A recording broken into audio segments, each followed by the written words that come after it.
Hey everybody, welcome to this episode of the Disc Golf Fantasy. I am Bobby Cool Daddy Slick Breeze. Now, this is going to be something different. I'm sorry if I got really loud there.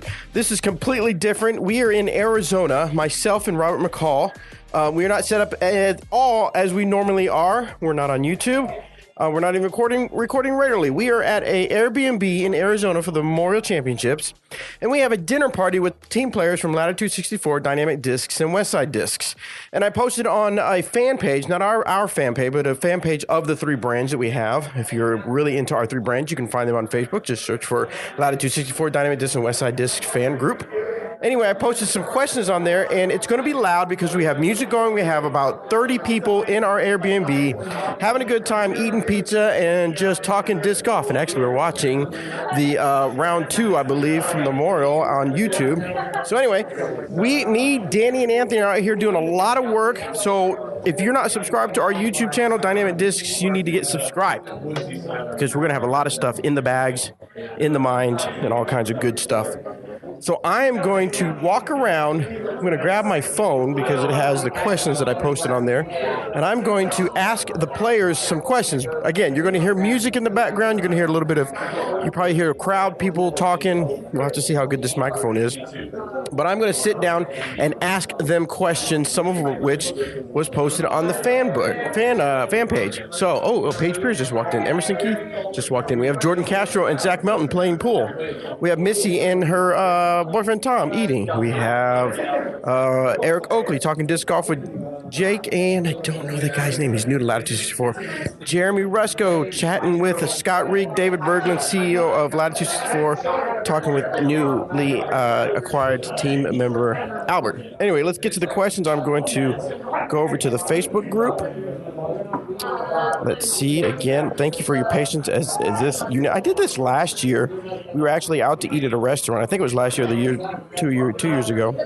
And I did this, and I interviewed people, and hopefully you guys enjoyed it. If this is something, if you're like, Bobby, this is stupid, go ahead and turn it off. I don't care. I don't care if you turn it off. Actually, I do care. I wish you'd listen because it's going to be really cool stuff. All right, so I got the questions pulled up, and maybe we'll see if other things pop up as we are talking. So here I am. I'm going to actually take my headphones off, so hopefully I don't lose sound. That doesn't mean anything to you as audio people. You're probably wishing I'd just hurry up. Here we go. All right, so we're going to walk over to Erica Stitchcomb, who is on Team Westside Discs, and Tina Oakley, I almost said Stenitis, who's on Team Dynamic Discs. We're going to ask them some questions. With pizza in our mouth? With pizza. With pizza in my mouth? Are Loud? No, loud? Ask anybody if they want some thieves. Paige Pierce wants to know if anybody wants some thieves. She has some thieves. Where do they go to get them? Where do you think I'm talking to? I'm recording for Disc Golf Fantasy. Did you think I was talking to everybody? She thought I was talking like it was a speaker, or like talking to everybody here at the party. Anyway, that was not me. That was the couch. You just farted. I did not. That was the couch. Oh my God, this is like MTV. Squatted, then farted. MTV Unplugged. That's not MTV Unplugged. All right, so we want to know from each team member, what is the most underrated disc they carry in their bag?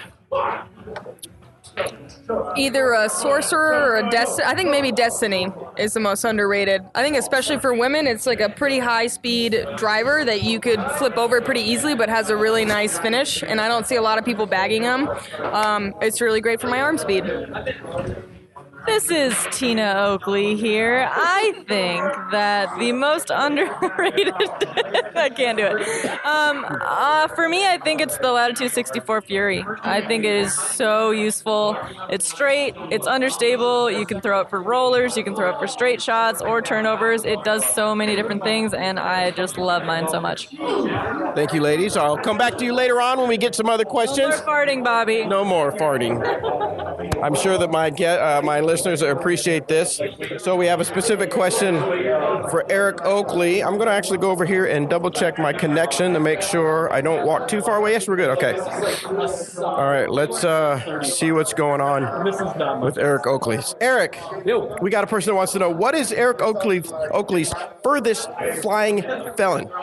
Furthest flying felon is a white hand-eye stamp that I've had for about 2 years. It's super flippy. If I put it on hyzer, get it out there, it goes 425 if I'm really throwing it hard. So, yeah, I like to send it whenever I get a chance. Now, talk to us a little about your Lucid X Felon, though. What's the story on Lucid X Felon? So, Lucid X Felon, super overstable, really reliable. It's the disc that I think a lot of players have been looking for in that type of disc, but when it comes to feel and the overstability. When I'm hitting it hard, I can throw it 375, maybe if I'm really pushing it, maybe 390. But that's the beauty of it is that I can trust that it's not going to go too far, and it's always going to be reliably overstable for me, and just it's the go-to disc. If I ever am worried about OB, worried about anything else, I just pull out a Lucid X Felon and put it in the fairway. Excellent. Thank you, Eric. We might be coming back to you, so hang tight. All right, so we're going to walk around and talk to some more people. Let's talk to, how do you say remind me how you say your first name? It's just Sai Ananda. Sai Ananda. So Sai Ananda from Team Latitude 64. We've had some questions. You mind answering a few questions for us? All right, so let's go back to the one that they just answered, Tina and Eric. I don't know the questions yet. This is true. What would you say is the most underrated disc that you carry in your bag? I know the Ballista Pro is really popular, but I absolutely love the Ballista in the gold line. Yeah, it's a really, really great disc that I don't really hear a lot of popular players throwing, and I think it's one of their best, Latitude 64's best high-speed drivers out there. Nice and maneuverable. Now, where do you call home? I call home Spokane, Washington. And I'm assuming you're probably enjoying the nicer weather here. I'm sure Washington has some bad weather right now. Washington, I think, has like 3 feet of snow right now. Yeah. I think my dad is snowed in back at home. But it is really, really nice to enjoy this warm weather, feel that sun on my face. I feel like I'm almost not used to it. The sun rises in the morning and my eyes are like, oh, where did that come from? Now tell us your home course and the real quick elevator pitch of how you started playing disc golf. Let's see, real quick. I've had to tell this story quite a lot. It's funny to think I've been playing for 8 years now. Yeah, right? The years don't add up. You can't count them until they add up, you know? But my home course would be, I don't know, there's a lot of courses. It's not the first course I play, but my home course would probably be Downriver. It's a local course, used to be 21 holes, then they've got it to 18 and stuff like that. But I started playing, a friend of my dad's tried getting us to play, and he probably tried for about 6 months to get us out to the course. And he's like, come on, guys, you gotta try. And we're like, no, I mean, that sounds all right, but it'll be fine. We're okay, thanks, though. So finally he convinces us to come out, and the very first round we played, my dad and my brother and I were all pretty much hooked on it from then on. And we were like, oh my gosh, we feel so silly for not trying this. And it was mostly my brother and my dad that started playing it first. My brother got into tournaments when he was super young, played as a junior. My dad has continued to play. I was more so just interested in the hike in the woods, kind of. It wasn't until about a year later that I started playing. And then I kind of had a moment where I was like, wow, I feel like I would have more fun if I could throw better, and if I could throw farther. So that kind of inspired me to work on my technique a little bit. And then as my technique improved, I started making better shots. And then it just kind of propelled from there. I wanted to get better, and then I had more fun. I competed in my first women's global event, and I took first place in 16 and under.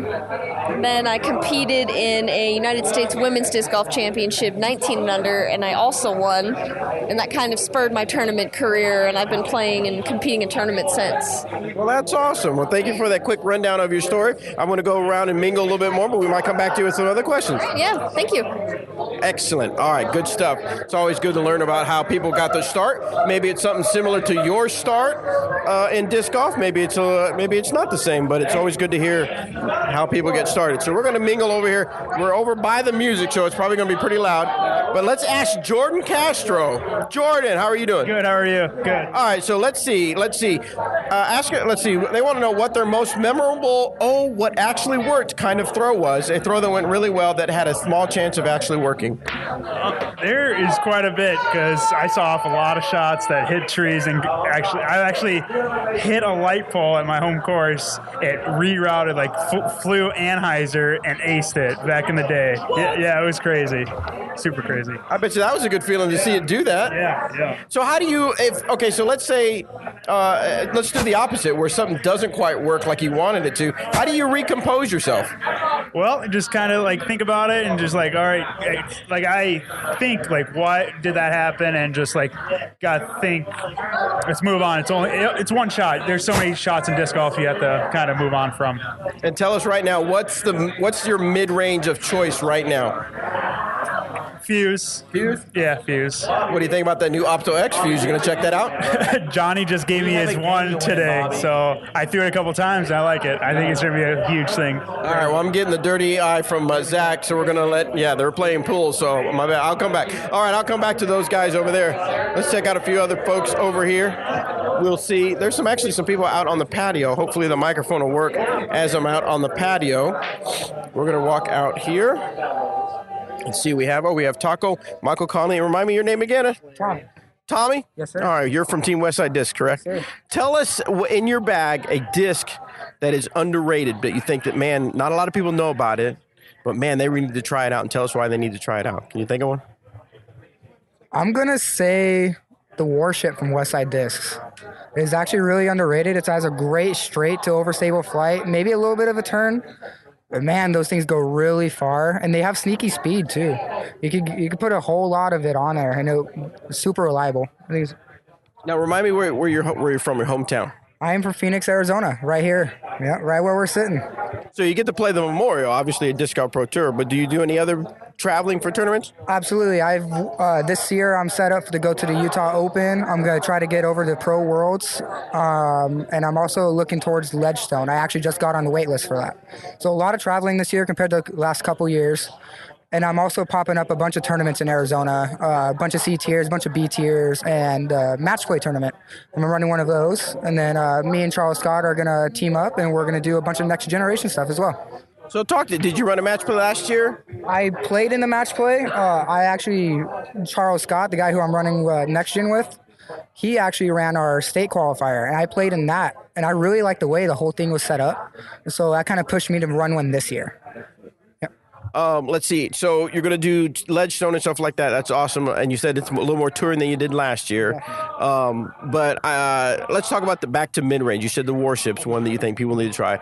Another question that some people asked us on the Facebook group was, tell us what your favorite mid-range is. I'm assuming Warship's one of them. But what's another mid-range that you're thinking people really need to get out and try? Everybody knows this one, the EMAC Truth. The best mid-range I've ever thrown. By far. I could crush it 450 feet, like mash on it, 100%. It's going to have a reliable flight, nice turn, everything. It's going to be the disc. It's probably thrown out of my bag 80% of the time. So you're doing a little more touring. I'm assuming you're on social media. Let people kind of follow you. Tell us real quick, kind of your Instagram handle or Facebook, what you use. You guys will find me on Tommy Guns the Third, Tommy Guns 3 on Instagram, Tommy Guns the Third on Facebook. Thank you, by the way. And then I'm also on Snapchat at Tommy Jr. 0218.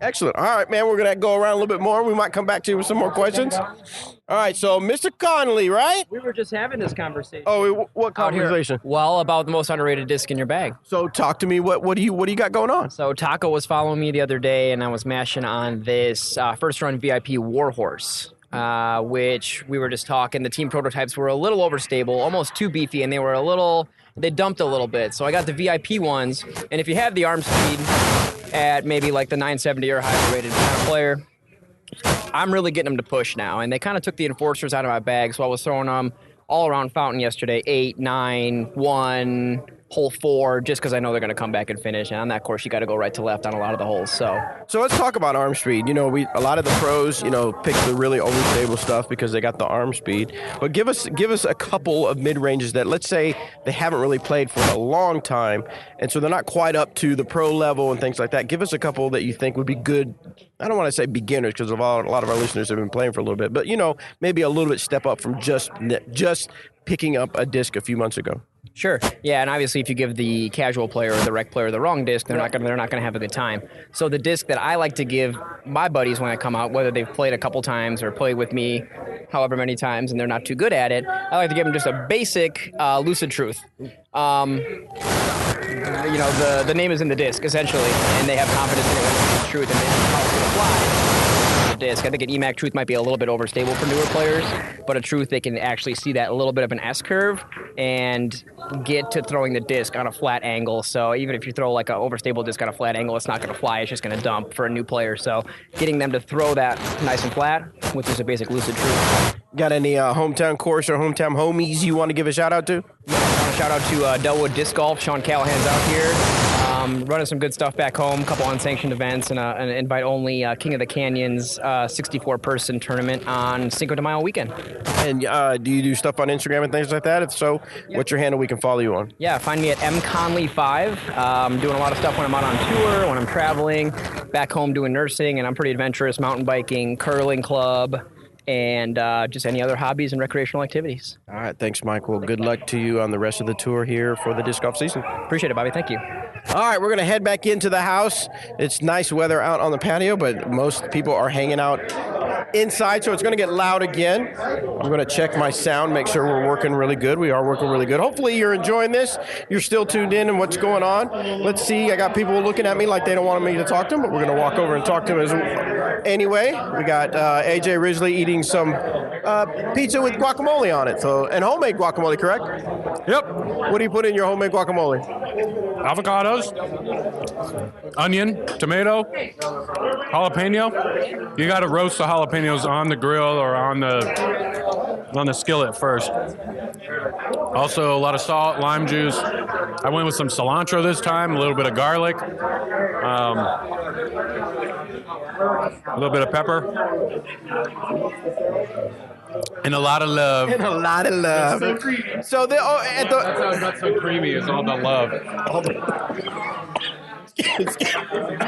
Excuse me, sorry about that. So you are doing commentary for this event, and I'm assuming probably for more of the Disc Golf Pro Tour events. Right. How does that go I guess I'm thinking you play the courses, then you got to comment on the courses, then you got to comment on other people's play. Right. Does that help you, hurt you, or do you have to work on it not affecting your play, seeing the way other people are playing it, knowing your game? Well, it does kind of give me like another perspective on how the course is played. Of course, I mean, watching, when the lead card plays a course, they're going to play it pretty well. So it might open up some other shots that I might not have thought of. But at the same time, I don't like to stray too far from my practice game plan. So, I might watch the people that are on the lead card or feature card throw their shots and commentate on it and notice that they might have taken a different line than I did. But if it's not something that I deliberately practiced, there's a good chance that I'm not gonna really use that knowledge. So it rings true. Practice how you play, then play how you practice, correct? Yeah. In theory, that works pretty well. In theory. All right, we'll let you get to finishing your pizza and your, whatever you got going on in there. You can come back and talk to me whenever you want. We will for sure. And if you guys want to check out the commentary, you can follow the Disc Golf Pro Tour YouTube channel and check out the stuff that he's doing on post-production. So, one other question I forgot to ask you, AJ. We're asking everybody, what's your mid-range of choice at this moment? What are you grabbing as far as mid-ranges? Truth. Original Truth, a.k.a. the Pre-Mac. There you go, folks. For the stability, I'm assuming? It just goes straight, and it's fast, and it goes straight. There you go. Go straight, folks. All right, let's see. Chris Clemens is over here chilling on the couch. Let's see if we can get some stuff. How are you doing, Chris? Pretty good. What's up? What are you watching over here? We're watching some Fountain Hills. I think this is round 2. Yeah. I'm seeing a lot of hyzers out there. A lot of hyzers. Yep, a lot of hyzers happening out there. So I asked AJ when he commentates, does it affect what he thought he was going to do when he practices? When you watch an event and you're able to watch it before you play that course, does it affect what you think, like your game plan that you're going to play, or have you ever made changes based on watching how another player played? Maybe occasionally. Whenever I like to watch a video before I go and play a course, like I'll probably start watching Waco, here in the next week or so. But I usually have an idea of what I want to do. And most pros are throwing the same kinds of lines, so there's not especially out here and Vegas, Fountain Hills, like there's really just a lot of hyzers. There's no like tight lines here. So I like seeing it on video and getting an idea of what I'm going to do, but very rarely am I going to change what I'm going to do. What is a mid-range? I've been asking everybody. A mid-range of choice are you using? And then one that you think is truly underrated. You don't think enough people throw it. I have been loving my Moonshine Verdict right now. I threw that a lot today. I can just throw it hard and flat, and it goes straight and always fades. This will always be my answer to this question as the most underrated mid-range. It's the Fuse until everybody starts throwing it. It's just an amazing disc. I know Johnny McRae, he has the new Opto-X Fuse that's out, and I know Jordan Castro got one today, so we're going to test that out a little bit and see how it goes. But the Fuse is just an amazing disc. You can throw it on any angle and do anything with it. What's up, AJ? So you are touring a lot more this year, or at least, a little bit more than you were last year. Yeah. And people, I know you're active on Instagram, and if I remember correctly, your handle is DD Clemonade, correct? Yes, that is correct. You have a good memory. There we go, guys. So make sure you follow Chris Clemens so you can see his journey while he's out playing Disc Golf Pro Tour, NTs, and everything. We just had more people show up. Looks like we got Rebecca Cox that showed up. Who else showed up? Paige Bjorkus. So I always do that. Paige Bjorkus and Grady Shue. Of course, Matt Lloyd from Northwest Arkansas Dynamic Discs. His partner Bear. Peter McBride from Team Dynamic Discs. Let's see if we can find. Let's go talk to Missy Gannon. Missy Gannon, of course, is from Colorado. Well, maybe we'll try to catch her after she makes her shot here. She's going to. Are you solids or stripes? Solids. Okay, she's going for the solid. We're gonna go check somebody else while she's still playing. Let's see who we can find over here. Let's see who. We'll talk to Peter McBride. We'll interrupt his conversation over here. Yeah. What do we got going on over here, folks? What are we talking about? We're talking about maybe traveling on mountain bikes a little bit while on tour, getting out doing something different. Peter does it all the time. I don't. So I just want to join him in his adventures. So let's talk about that, Peter, because I know you're Mr. Adventure and everything like that. Is it how important it is for you when you're out on tour and you hustle and bustle and getting out there to kind of have a regular life? It's very important. I need some release so I can focus on the tournament at hand. I need to go out and I love mountain biking or hiking. That's kind of why I play disc golf too. One of the reasons is you get to go hike and throw discs.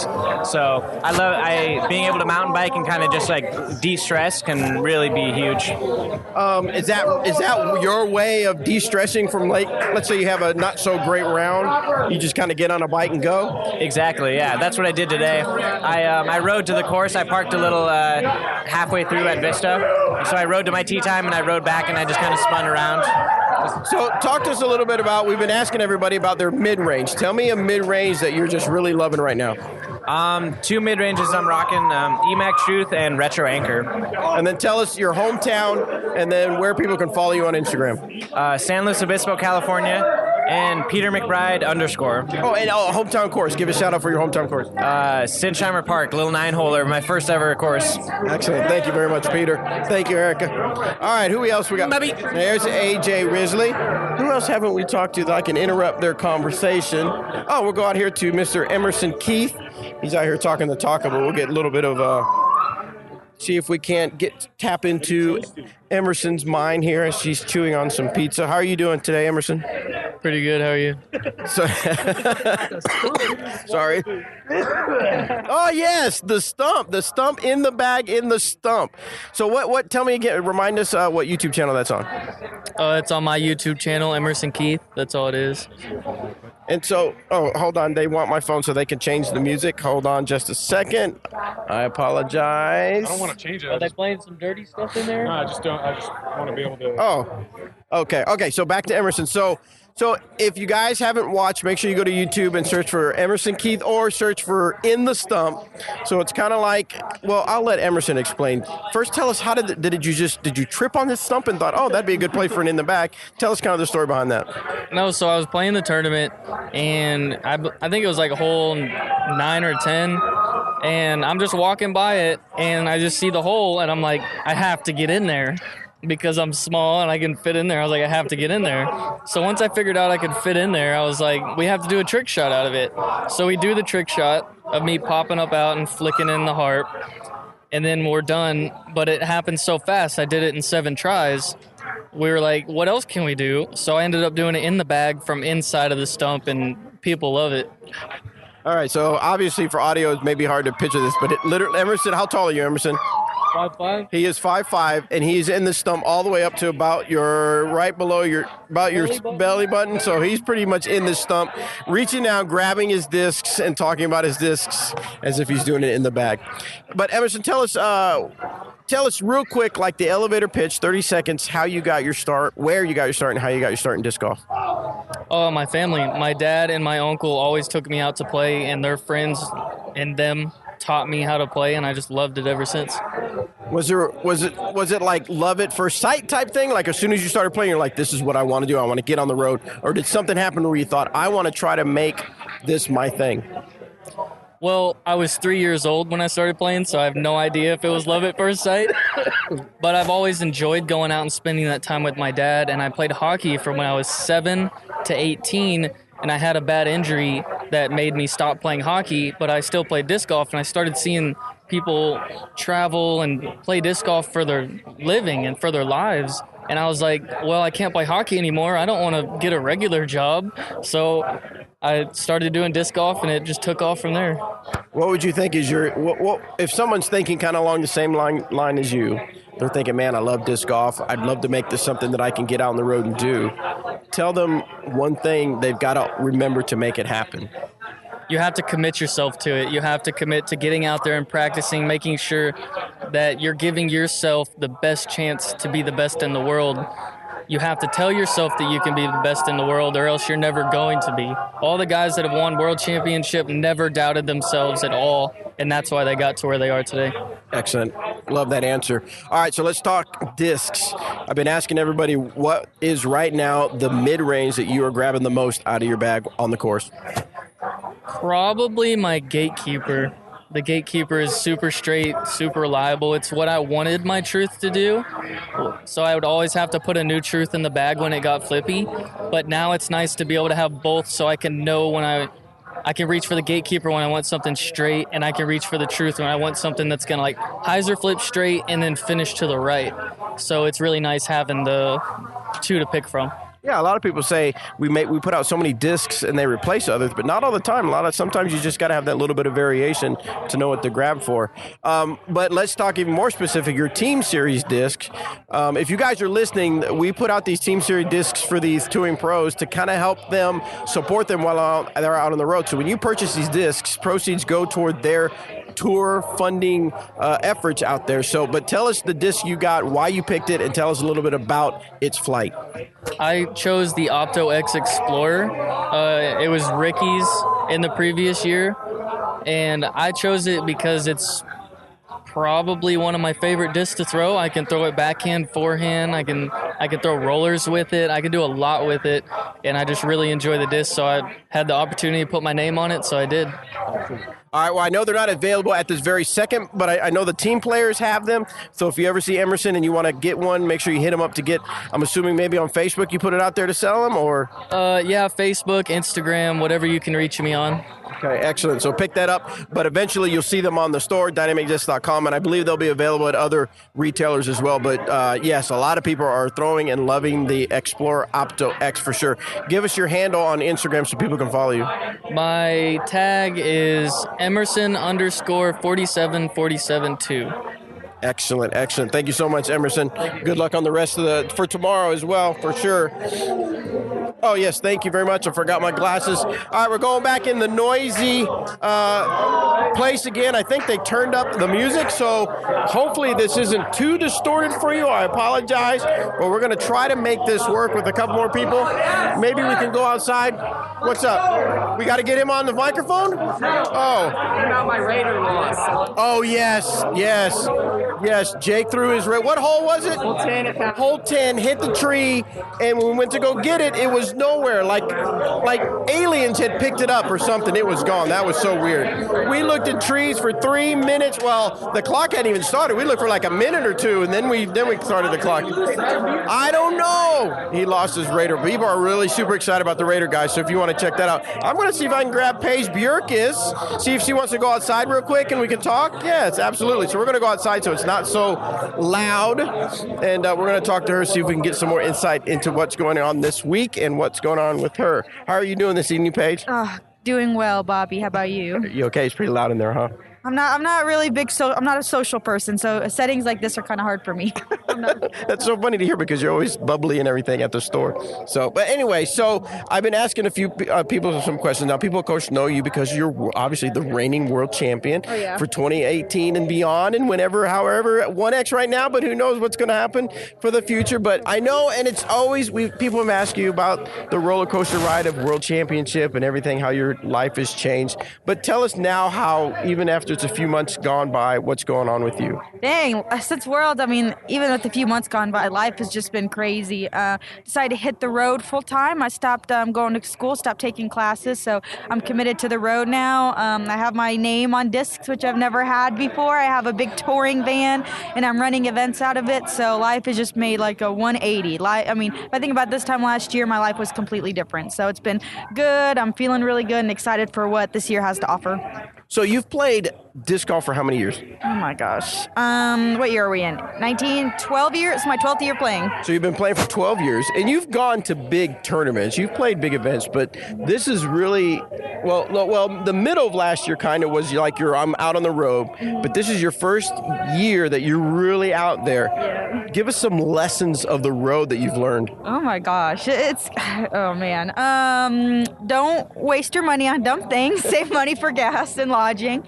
It's good to take rest, take breaks, take rest. The grind is hard and you want to compete to the best that you can every tournament, and it's long, week after week. You can't expect to play your best. So I realize, you don't have to practice every single day. You deserve a break so your body can recover physically and mentally, because tournament after tournament after tournament can be mentally exhausting. That's what I was thinking. Is your perspective kind of changed? Because before it was like you were at home and then you would fly to a tournament, you're done, you'd fly back home. But now it's like tournament, drive to the next tournament, drive to the next tournament. Has your perspective changed a bit? Absolutely, definitely. It just shows me how hard it is to actually do this full time. I have more respect for people who've been doing it for years, like Paige, Emac. I understand why he quit after 10 years. All these touring players, it is so exhausting and it really drains you. But you get to experience so many cool things. So I love it for sure. All right, so real quick, I've been asking everybody because this is a question that came up on the Facebook group. What is kind of your go-to mid-range right now? The Verdict. Man, that disc has been my go-to since it came out. Just solid, nice, and overstable. I can throw it flat and it holds that straight line for a while, but always fades at the end. I can put a lot of S on it, like a lot of snap and Anheuser, and it still fades out. It's super reliable. Did a lot of field work this off-season, and the Verdict just feels so amazing coming out of my hand. I always throw that disc well. I don't know why, but it comes out perfect every time. So. And, of course, we've been talking to some of the touring people with Dynamic Discs and Latitude, the Tour Series discs, the one that kind of help raise funds to put gas in that van like you were talking about. Tell us the disc that you picked, why you picked it, and how they can get it right now. Okay, awesome. My disc this year is the Lucid X Getaway. I'm really stoked about it. The Getaway has been an awesome disc ever since it came out. It's a nice overstable fairway that's been in my bag for the last year. It definitely helped me win the World Championships out in Vermont. It's a nice overstable fairway driver. It has some nice turn and some nice straight flight to it at the beginning, but fades. It's honestly for me, it's like like a fairway version of the Verdict. Very straight, very overstable. And I got the Lucid X because I wanted something a little more skippier and a little more overstable. And it feels so good. Nice overstable. I know a couple of team members have tried it. Zach, Grady Shoe, they all love it and they already bag it. They've been using it at the Memorial this week. But you can get it by messaging me on Facebook. I'm selling them for $25 shipped. And hopefully they'll be hitting the Dynamic Disc website here soon too. Absolutely. And one last question before you let it go, because you also that what helps you in your efforts getting out on the road is, of course, because you're a world champion, your signature disc is the Fusion Judge. Yes. Okay. Want to make sure I remembered that. Yeah. And you threw that a lot. In fact, I remember some of the pros here, the team were like, man, I need to maybe try a Judge again, because the way you were just throwing them like crazy. Why is the Judge a good for a throwing putter? Oh man, the Judge is nice because it's overstable. It has a lot of glide. So, a lot of us are scared to throw putters hard because we're used to them turning over, flipping over, because they just don't have the glide or the capacity to really hold the power that our, mid-ranges, fairways, and distance drivers have. But the Judge is nice and overstable and has that beat, and it has a nice, dependable fade at the end, especially those Fusion Judges. Brand new, my Signature Series ones are nice and overstable, but once you get a few throws out of them, they have a nice straight flight with like the softest, most gentle fade at the end, and it's so perfect every time. Excellent. All right, now let me see if I can remember. If you want to follow your journey while you're on tour, your Instagram is just Paige Bjerkas, right? Yep. PAIGEBJERKAAS, correct? Yes. Excellent. All right, Paige, we'll let you get back to the evening. Thank you so much. Hey everybody, this is Bobby Cool Daddy Slick Breeze back again. So the battery died in my field recorder. I thought I had plenty of battery left, but it died right after Paige Bjerkas' interview. Hopefully you guys are enjoying this. I'm going to see if I can catch a few more people so we can talk to, but it is loud and I apologize for the loudness. I'm sure the voices probably fluctuate up and down as far as loud, so I apologize for that, but hopefully you're enjoying this. If you're still listening, we'll see if we can talk to a few more people. I'm going to throw away these old batteries real quick, and then we'll come back to talk to some more people here in a second.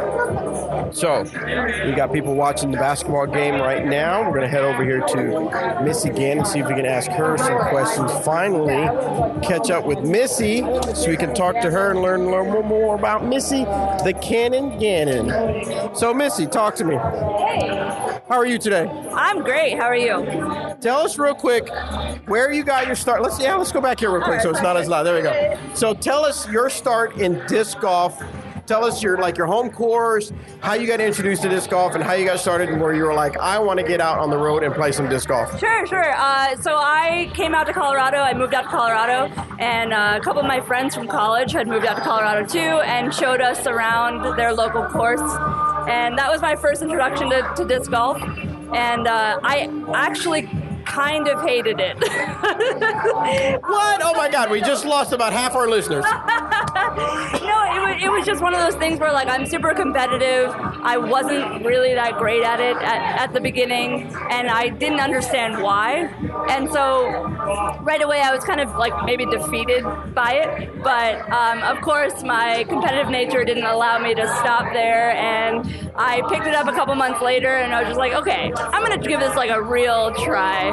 And it was just one of those things where oh, okay, it's starting to go a little farther. I'm starting to figure out the angles a little bit, and it just sort of became an every weekend kind of thing. I love to do outdoor activities, so anything outdoors is my thing, and it was kind of cool. It was like hiking and with a purpose, I guess. So yeah, I just continued with that and kept going and played every weekend, got into the competitive scene, and I couldn't stop. I played my first PDGA event in 2016, and that was history. Couldn't stop. Well, that's awesome. I'm glad you did, because we have you on the team. Yeah. That's really cool. So when they talk about Missy Gannon, one of the things I know they talk about is your putting.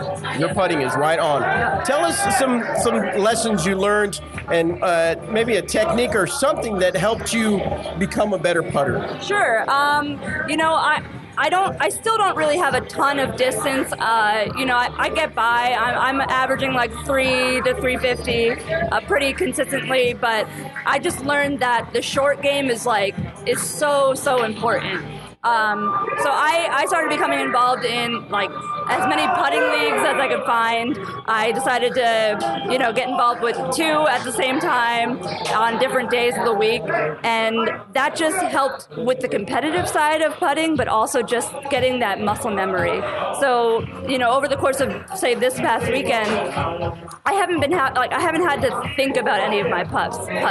It's just been, I can feel my brain kind of moving, and it doesn't matter. My muscles are just taking over, and they're hitting chains, almost every time. So that's just been something I've evaluated over the last weekend, and it's honestly just getting those repetitions and figuring out that sort of that process. And it's okay to take your time. You have 30 seconds, and 30 seconds is a long time, especially when it comes to putting. It doesn't just apply to your approach shots or your tee shots. It applies to your putting, and you should just take your time, go through your process, go through your routine, get a routine, whatever it is, and just keep those repetitions going. And all of a sudden, your body's just going to take over, and that's it. That's it. So yeah. That's awesome. Now I noticed when you brought your, are you boyfriend still? He's my fiance. Okay, so fiance, so Tom. Yeah. So he's an important part of your life, but the one that I'm actually interested in is the little dog. Yeah. You brought your little dog. Now your little dog is touring with you all over the place? Yes, yeah. So I am super happy to have her with me. Last summer I did a sort of my preview tour, kind of getting the feel of it, and I wasn't able to bring her. We thought it would be too much to kind of think about, and we also didn't have like a touring kind of vehicle or camper or whatever at that point. So we left her at home, and that kind of hurt my heart a little bit.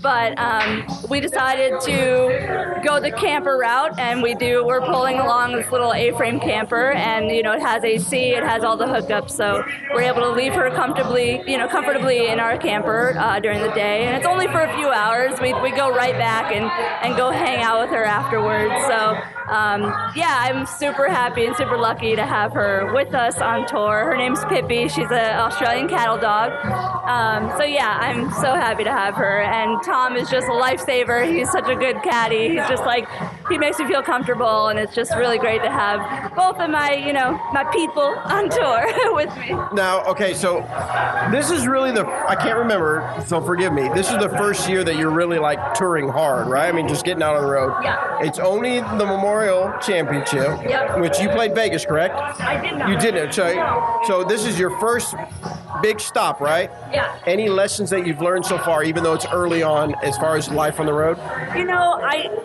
I was I didn't have a lot of expectations going into this first event of the year. I mean, I played like little match play kind of things at the beginning of this year, but this is my first tournament, so I didn't have a lot of expectations. I did learn a lot from last summer, which was sort of my like I said, my preview into touring life and kind of seeing how I liked it. And I learned a lot. I learned that I wasn't really being like myself out on the course, and I knew that this year coming in, I'm just gonna play my game, play loose, be happy, have fun, which is normally what I'm like, but I just felt like I was playing a little tentative, a little tight last year.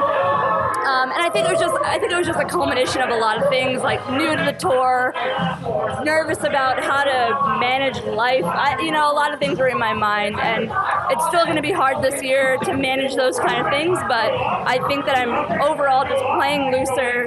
This weekend I felt so loose, so happy, so excited to be out here, and I'm letting my body do the work and trying to keep my mind out of it.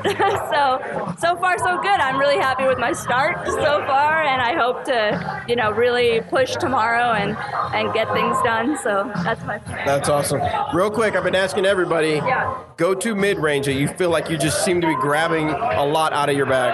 I think since the beginning of my playing, back in 2016, I think I've bagged a verdict for all of my disc golf career so far, and it's just one of those discs that for me is just so reliable.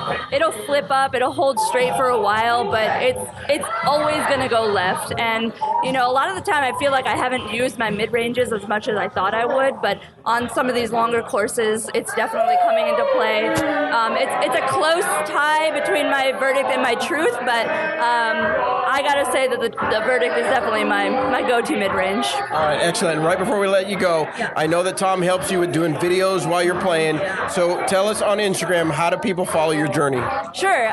So on Instagram, my handle is @Missy_disc golf. Go follow me there. That's where I post the most. I also have sort of a professional page on Facebook. So that's also Missy Gannon, number 85942.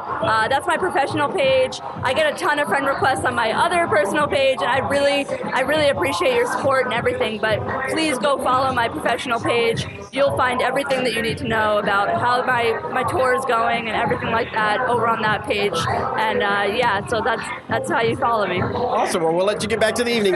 Thank you so much, Missy. All right, let's see. Who else can we pick on? We can pick on. Well, let's get away from the music because it's really loud. Let's go with Quinn. Quinn, you got a minute for us? Sure. Yeah, let's step outside so we don't have to yell too much. We're going to get to know Quinn. What's the last name? Rodius. Quinn Rodius. Let's go over here real quick. Make sure. Let's scoot on. Sorry. Let's scoot on by here. We don't want to fall into the water, but we don't run it too far so we don't lose the connection. So, Quinn, tell us first a little bit about yourself. Tell us what's your hometown, maybe a home course, shout out to them, and then kind of real quick how you got your start in disc golf. I'm from Shelton, Washington. My course is in Shelton, and it's called Shelton Springs. I got started in disc golf because I had a club at my junior high school, and I didn't really want to play kind of at first because it was like, just like, I don't know, it wasn't like my thing. But the teacher was like, come on, play with us. Just come out with us. And I was like, okay, fine, yeah, I'll go out there. And I mean, I'm athletic. I should be able to do it. And I couldn't, actually. And I think I had a buzz. I don't remember what the driver was, but I know I had a Challenger for a putter.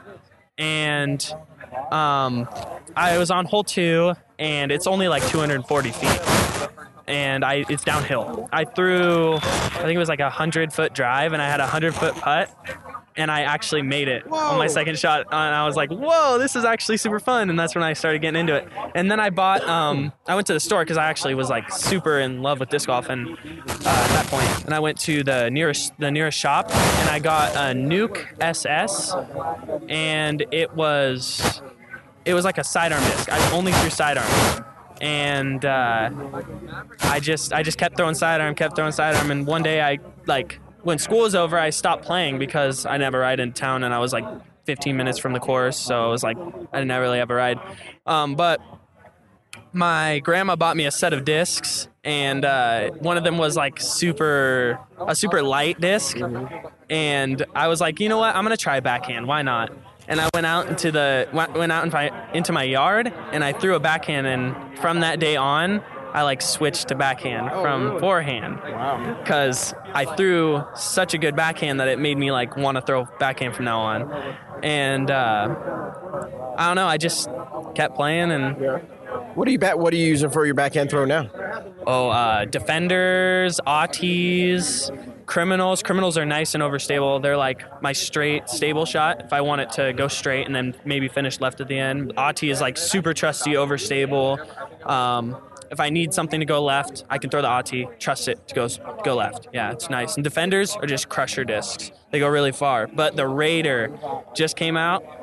Ooh, that's nice. I'm liking it. I'm going to be throwing that from now on. For sure. So you're playing the Memorial. What's the next tournament on your agenda? Well, there's a tournament at a golf course, which is like a big arm course, kind of, and it's called the Kitsap Classic, and that's in Washington, and I really want to play that. But yeah, that's the next one. So tell me, what is kind of your practice routine? Is it just simply going out to the course and playing the course, or do you throw like 3 or 4 shots per hole? Tell us kind of real quick your practice routine when you're getting ready for a tournament. I usually go out to a field and set up a target, and I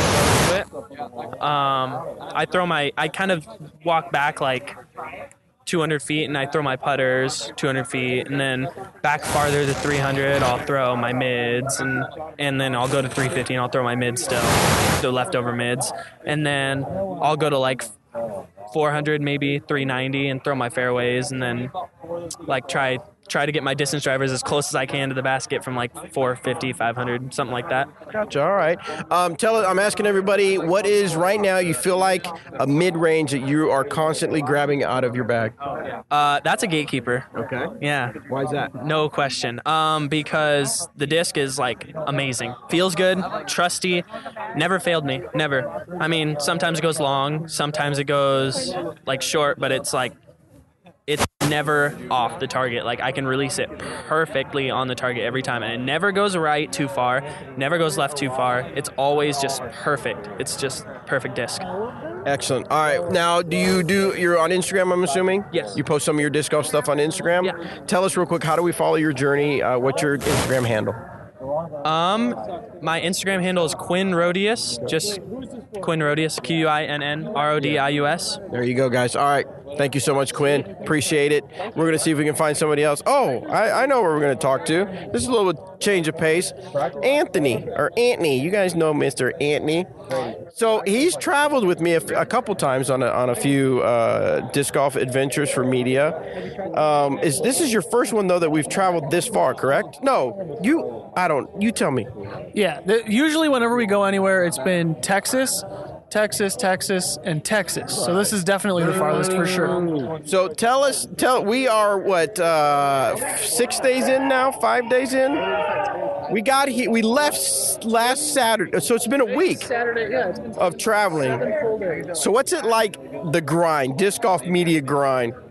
It is real. Every little bit of it is real. I think my alarm has been set for no later than 5 o'clock every morning, and we've been getting home from the course really anywhere between like 6 and 8 o'clock or so, and that's really when we start unloading footage. We haven't done a ton of editing, but we have done some. But yeah, it's been tiring, we'll call it tiring, but a good tiring. So, but what is it like to actually be, like, you're so close to the action, all these big pros just throwing amazing shots? What's that like?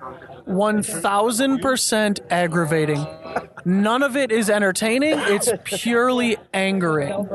When you can watch people like, I mean, I don't want to say Zach Melton because he's sitting right next to me, so I'll say Grady Shue. So when you can watch people like Grady Shue go OB 3 times, 3-putt a hole, and still shoot a 1080 rated round, and your career high rating is like a 970, pretty frustrating.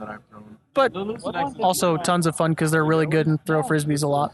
Excellent. So good stuff from Anthony. We'll check in with Danny real quick so we give him a little time to kind of talk to you guys about what's going on. We're going to interrupt the conversation real quick. They're talking about something. First run stamps. First run discs. Our tournament stamps.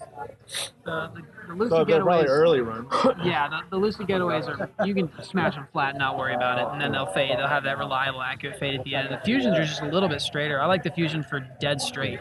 Just a little bit of hyzer, they pop up, and they just have that slight gentle fade at the end. Moonshine are my favorite. They're the ones I trust the most. So I think they're talking about the getaway, correct? Oh, yeah. The getaway. So real quick, if I can interrupt real quick, Scott, I want to get some feedback from Danny. We talked to Anthony about this being his big first disc golf media, disc golf adventure. For you as well, we've gone on a few trips, but this has got to be, I'm assuming, the one that you've driven the most. I think the other day you said this is the furthest west you've ever traveled.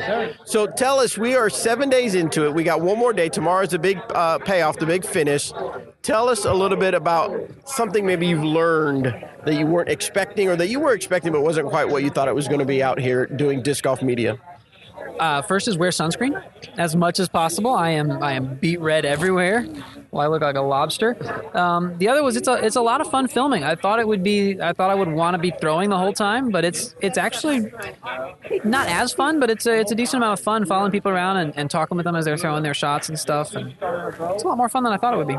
So we've actually got to play a few. When we got here on Sunday, you got to play a round over at Fountain, and then I don't know if it was yesterday or the day before, but you got to throw Vista a little bit. What's it like to throw on the courses that you've seen on video? You've seen these pros throw it, but now you actually get the opportunity to throw it. What's that like? They're a lot longer than they look. Like the hole 1 at Vista, or hole 2 at Vista is like 380 feet or something like that. And I figured, I can throw a getaway nice and easy. And I was like 80 feet short. So yeah, they're actually longer than they look. If you're watching them at home and you're trying to imagine what holes you would throw or what discs you would throw, imagine like 3 speeds faster, and that's what you're looking for. Excellent. All right. Well, thanks so much, Danny. We'll let you get back to the evening. Guys, make sure you watch Dynamic Disc YouTube channel. Danny and Anthony are working very hard to bring you some in the bags from Dynamic Discs and Latitude 64. Some new in the minds. Danny's working with some of our pros out here to get some new physics of flight segments for you. So if you're not subscribed, please, I know I keep saying it, but please go ahead and subscribe because you don't want to miss this stuff. Now, over to my right, I have a gentleman by the name of Scott Reek, who's been with the Dynamic Discs family for a long time. At one time, he was managing the Kansas City store, but now he's with a lot of the tournament stuff in the Kansas City area. But now he actually has his own podcast, Trilogy Talk, where he talks, of course, all things Trilogy. He's done a few guest appearances from different people. He's out here playing as well as doing some media content stuff for his Trilogy Talk podcast and on his online presence on Instagram and whatnot. How are you doing, Scott? I'm doing great. So it's gorgeous out here. A lot warmer than back home for sure. Absolutely. So tell us, what was the thought behind Trilogy Talk? I love watching media. I've always wanted to learn more about media, and kind of being in the behind the scenes part with Trilogy Dynamic Discs for so many years, I've learned a lot of questions and things that a lot of Trilogy fans have wanted to know that I just don't think that, you guys are busy, so you guys don't have the time to focus necessarily, and sometimes on some of those questions. So I wanted to kind of pick up the pieces and give some stuff for the fans from a fan. So has anything changed in your mind as far as perspective, or I don't want to say enlightenment, but like things that you've learned kind of going over to the disc golf media side, whereas before you were a player, you run events, you ran a store. What is, talk to us a little bit about disc golf media and all it encompasses for you. Looking at it from the media side, it's different. It's just kind of pre-planning, looking ahead and looking at angles, attention to what people are doing, and then when you're putting that information out, it's learning what do people like to watch, what do they want to look at, those things, trying to be professional, and you're prepared so much, you've been Larry, and there's a lot of little things like that where on the course you're just kind of playing. You're not really worried about anything but your shot, but on the media side, everybody's looking at you and they're relying on you for that information. So that's probably the biggest thing that I've learned. So yeah, I would say, in fact, this is the part of the segment I like to say I like to keep it real. Yeah. Keep it real. But, people have a lot of opinions and very hard-pressed opinions about disc golf media and the content they see. And we're feeling that right now for the very first time. Disc Golf Pro Tour has their in-house media. And, of course, the first day was very, very rough. A lot of criticism for Steve Dodge in the Disc Golf Pro Tour. The days have gotten a little bit better as they got a little more in the groove. It's improved, but there's still some people out there that are just hardcore. They don't like what Steve Dodge did with the whole Jomez Central Coast situation. But I have a feeling, Scott, maybe now that you've done this disc golf media, you have a greater appreciation for what it takes, the grind it takes. As you mentioned, people are looking at you, what you say, how you say it. All right, Zach's over there. See, we have a heckler right now. Zach's heckling us right now. We're not even. So tell us a little bit about that. Maybe the more pressure of, doing disc golf media and an appreciation for the grind that it takes to produce this stuff. Oh yeah, the amount of time that you put into the disc golf media. There's a lot of preparation, more than just being on the course, from figuring out what you're going to get, getting the equipment ready, recording it, and then of course afterwards of everything. So it's I think the information you're putting out is very powerful, very important, even at I want to say like at a financial premium. So when you have to make those decisions, it can be a tough decision. I think a lot of people get used to one way, and that's the way it is. I think the stuff that Steve Dodge has done so far isn't necessarily to what he had before, but those guys weren't there a couple years ago either. They have to grow. I think the decisions he's made is what's best for what he sees as best, and they're growing. And already in the 48 hours he's been producing, it's improved. And I think a lot of minds have been changed. I think it's just a lot of loyalty, and you find that a lot in the media. Is people find a groove or a type of person, whether it's a commentator or video, and that's what they stick with. But it's still not bad. Just because you don't like it doesn't make it bad. Exactly. Well, thank you so much for your insight, Scott. I appreciate it. I'll let you get back to your evening. Yeah, so if you're listening, hey, I love Jomez. Hello. I hired him for the Glassbone Open to cover it. I love Central Coast Disc Golf. Now, it worked out to where Jomez is expanding, so they're doing a lot more of their own stuff as far as covering divisions. So we went with Jomez, and we have Smash Boxes live. So I love what they do. Heck, that's how I started in disc golf media. I started on my own, worked my way up, and now I have a career in it.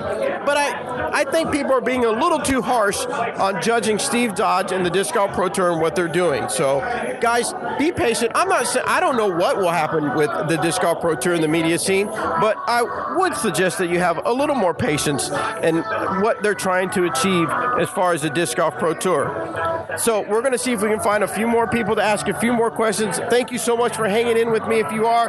Again, I apologize for the audio if it's bouncing in and out. It is very loud in here. People are having a great time. We have with us Robert McCall, 1/3 of the Disc Golf Fans. Man, how are you doing, Robert? Hello, great. Thank you. How's your week been? Let's step outside real quick if you have a moment, Robert, so we can talk to you a little bit more. So Robert McCall, me and him have become good friends. Of course, we work together, but we've been traveling a lot together. We're starting to get to know each other's quirks I don't know if I'd say good friends. Oh, okay. I'm sorry. I take that back. Let's just roll I don't that mean. Yeah, I don't mean to assume too much here. No, I'm joking. Yeah, but so we are. Of course, you got here on Monday. We started to learn each other's quirks. Where was that going? Were you going to share some of my quirks? Is that what was going to happen? Once we stop the interview and you've walked away, I'll probably talk about our quirks. About his quirks. No, but we've been together a week here this particular time. This is probably our third time at the Memorial. Talk to us a little bit though about coming back from a long time off of winter, seeing a bunch of people that you talk to them on the phone all the time. Sure. But now you get to see them. We're in nice weather. You get to watch them play. You get to encourage them. Yeah. You get to kind of talk them through some of the bad times. Talk to us a little about that. Sure, yeah. I always look forward to the Memorial for several reasons, one of which you mentioned, a lot of which you mentioned, but it's terrible in Emporia right now. It's like, I think the high was supposed to be like 16 degrees today, and here in Arizona it was 74. So it was like perfect, and we all wore shorts, and it was great. But yeah, this kind of signals like we usually don't go to Vegas, and even at Vegas, it's usually cold and windy and stuff. So this, I don't know, for us, it kind of signals the start of the season. And it's just really cool to see everyone you haven't seen in a long time. We'll see a few players over the winter if they want to come to the DC and do some stuff. But it's just great to see everybody and walk with all of them and see, who the new contenders are going to be, both on our team and other teams, and see that this year we've got a lot of different new sponsored players on our teams, and other players have switched teams. And so, just kind of see how everybody's playing. It's been really cool. Now you got to play Vista or Fountain? Both. Oh, you got to play both. Okay, so put on your commentator hat. I'm ready. Okay. Tell us so we have more elevated baskets than we've seen before. Right. They made a few changes at Vista. Right. The biggest one, hole 1 is now what used to be hole 18. Right. Hole 18 is a completely new hole, at least for the tournament wise. Right. Tell us first let's start with Fountain. Tell us how that's playing this year, do you feel? I think Fountain played about as easy as it ever has this year. Basically no wind the entire time. A little bit in the afternoon, especially when the fountain's on, you may get a 10-mile-an-hour breeze. But that's usually only for like 10 or 15 minutes. I don't remember how long the fountain runs for. But most of the time, there was almost no wind. So I think scoring conditions have probably never been better than they were this week. And we saw that a lot. Simon and Eagle shot 16 and 15 the first day, which is... people can say what they want to about Fountain Hills, and yes, it is a lot of big hyzers, and if you can take the trees out of play, it's to your advantage. But if you haven't played out here before, come play and see how difficult it is. These guys who are shooting 10 unders, 9 unders, 8 unders, people look at those rounds and they're like, oh, you didn't shoot 16 like these guys. That's an incredible round, and if you come out, you're more than likely you'll find a disc in the water, or 2 or 3 or a lot. So what they're doing out there is just incredible. That said, when you have the sort of power that those guys have and these top pros have, you can kind of overpower a course like Fountain Hills. So not surprised to see a lot of really good scores this year. All right, so talk to us a little bit about Vista. Of course, today was the first day we played. In fact, it's a little different than years past. They played Fountain Hills, then Fountain Hills, now Vista, and now tomorrow the ending day on Vista, where we actually had a cutoff for the players. But tell us a little bit how Vista was playing out there for you. Or now you were playing, I'm sorry. Right. That you observed, but right. I was playing. Right. Pretty much the same. Really, really good scoring conditions. The grass is short, so there's a lot more skip out here than the players are going to be used to for the most part. Fountain has a lot of really grabby, thick grass. Vista does not. Lots of skips out here, and I think the people who are going to kind of rise to the top are the people who keep their discs in bounds. It's as simple as that. I don't know how many OBs the guys at the top have had, but I'd be willing to bet it's not many at all. You can see really good rounds go bad just by one OB shot. That could be the difference between, a 2 or a 5 or even worse. So, the courses are playing extremely easy for the conditions, but you still have to contend with that OB. And so the guys who are doing that are playing well. And obviously putting. If your putter isn't on this week, forget it. You're going to get so many birdie looks out here. A ton of birdie looks. I would be surprised if some of these top guys didn't have more than like 14, 15. I think they could have 18 birdie looks if they wanted to, if you're throwing the disc well. But if your putter's not on, it can be really frustrating when you miss one hole and it's like, okay, whatever, it's only one hole. Then it's another, then it's another, then it's another. So mentally, that can be challenging. Something that I think I've noticed now, it's just something I noticed that a lot of the misses today were airballing it. I mean, just like whiffing right by the basket. Yeah. Do you think that's maybe they're not quite, they weren't used to the not so much wind at all, or are they not?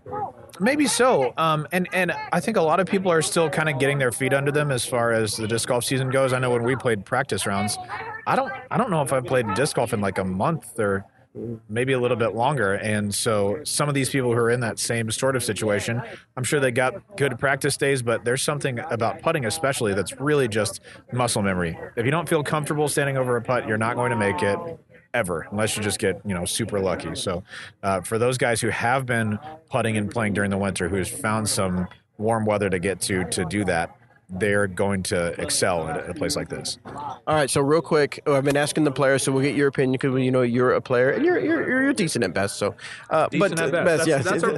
That's a good estimation of my abilities. Thank you. No, what is a mid-range as of late you're finding yourself reaching for quite a bit? The one I throw the most is the EMAC Truth. I know if you listen to the Disc Golf Instrument, you know that because we talk about it a lot. One of us has a very vested interest in talking about it, but whatever. But I bag 3 EMAC Truths. I use them for pretty much everything. But the one I've been using the most lately, or the one I've been enjoying the most lately, is the Latitude 64 Fuse. I think it's a really versatile disc that people overlook a lot of times. And if you, pretty much at any arm speed, you can make it work for you. I can throw it at 60% and it's super duper straight. I can give it a little bit more and I can get just really easy turns to the right. It'll hold hyzer if you want it to, if you put it on enough hyzer. So I think it's a really good disc that shouldn't be overlooked as much as it is. And then the only other mid-range I really carry is the Verdict. Right now I have a Lucid X Verdict. And when it's been windy in Kansas, the couple of times I have played, you lean on that all day. Those are the mid-ranges I carry. All right, thanks for talking with us, Robert. Remember, you can follow Robert on Instagram, Robert McCall. That's right. We're still working on the Robert McCall guy who only has... Listen here, he has... I'm going to vent about it again. He has 6 followers. Actually 7 because I followed him again. And 2 posts from like 2012 or something. And I messaged this guy and I was like, dude, I know that you're not on Instagram anymore, but we have the same name. Would you be willing to let me have this handle? No response. No response. So, but we're still working on it. All right, we'll get Robert back to the... And the one quirk I will reveal, is so funny to see Robert come after he's done showering and stuff because his hair is not made up and it's nice and poofy. Super poofy. Super poofy. So anyway, maybe one of these times I'll sneak a picture and get you guys a picture of that. So it looks like we have a game of Uno. No? In the middle table, we have a game of... No, Uno. We're playing some Uno here, so we're going to let those people play. Again, we're back in the house where it's really super loud, and we've been going at this for quite some time, so I'm going to let you guys go. I appreciate it. But before we take off, we want to hear from the main man himself, Jeremy Rusko. Let's see if we can get Jeremy, talk him into coming out here by the pool where it's nice and quiet. We want to get some feedback, some perspective from Dynamic Discs founder and CEO Jeremy Rusko. First of all, how's your evening going? Jeez, Bob, did you ever quit working? Come on now. It's about time to get this over with so you can have some fun tonight. I know. I'm about ready to clock out, but we wanted to hear from you, the man himself. So the Memorial, Robert and I talked about it a few minutes ago. It's the beginning of the season, but tell us about our part of the season is we've got new molds coming out, new discs coming out. We've got other products we can't even talk about right now because we get in trouble with the other guys. But tell us, what are you excited for 2019 as far as new molds that are coming out? Well, we've got a lot of excitement, a lot of hype behind the Raider, and that got PDJ approved for play this week, and some of our team players have been out throwing that disc. The Westside Discs Gatekeeper has been one that has been really, really key for some of our touring players. So look for that. Well, don't look for it. It's out. Go pick one up today and see your mid-range game improve. And, of course, the Vandal and the Guard from Dynamic Discs have been some great releases as well. Latitude, I mean, there's just so much stuff. Latitude, the Pioneer, the Recoil, there's so much stuff happening. The Keystone as well. I saw several, let's see, Emerson Keith putting with the Keystone. I can't think of, there's a couple other players out here as well. So there's a lot of good discs coming out, obviously, because they're making their way in the top touring players in the country. Now, you get to actually come out and you get to mingle and talk to a lot of different people, the players and other people that you haven't seen in years.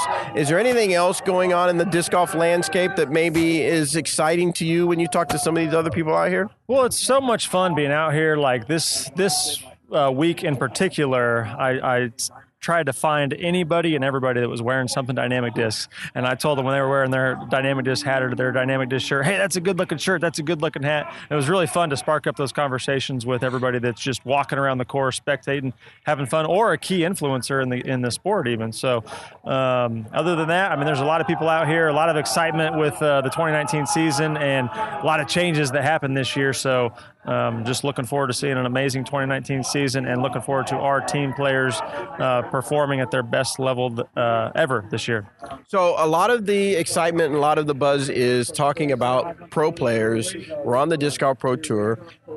Disc Golf media is growing, the whole controversy with Steve Dodge and Disc Golf Pro Tour Jomez. But the biggest thing we want to make sure is that we no matter what we're doing, we want to continue to grow disc golf. We want it to get into more people's hands. What is Dynamic Disc doing? What's their part in making sure that we get discs into more people's hands? Well, just actually March 1st. Was that today or was that yesterday? I can't keep it straight. Yesterday, yes. We just launched a new campaign for our local base in Emporia for Grow Disc Golf, and you can check out growdiscgolf.com to learn a little bit more. But one thing that we're doing in our community is getting involved in the radio promotions throughout the community, and we are offering a free My First Disc for anybody that comes into our retail store and says they haven't played disc golf, they want to come play, they want to try disc golf out for the first time. So we're going to put hopefully hundreds of discs in new players' hands this year in the Emporia community. And then on a widespread scale and a national or worldwide level, we are really trying to do more to, again, put that first disc in people's hands, because we really think that as soon as people pick up the disc, throw a disc, hear the chains, they want to keep playing. And throughout our wholesale retail network, our wholesale network, supplying other retailers across the United States, we are donating up to 10 discs for any of our buyback retail stores across the United States. So we're hoping to pass out thousands of My First Discs throughout the disc golf, well, not the disc golf community, but the new disc golf community. We're really excited about that. Excellent. All right. Well, I know you love being in the mix of the party, so we'll let you get back in there. And thanks, Bobby. Yep, absolutely. Hey, you shut it off for the We're going to shut it off. So, guys, thank you so much. If you want to learn more about the Grow Disc Golf, make sure to go to growdiscgolf.com. Check that out. The initiatives going on there. So, yeah, I'm going to end this. Thank you guys again for hanging in. If you did, I'm going to join the fun inside here. Maybe have me a couple pieces of pizza, some more soda, and we will see you when we get back. We'll probably record a regular show next week, but we'll see you when we get back in studio. Remember, discgolfanswerman.com. You can submit your questions. Follow all these players. You can find out all their information at dynamicdisc.com. Go to the team page if you want to find out more about these players. Thank you again so much. Bobby Brown, Cool Daddy Slick Breeze from Arizona, the Memorial Championships. Thank you, guys.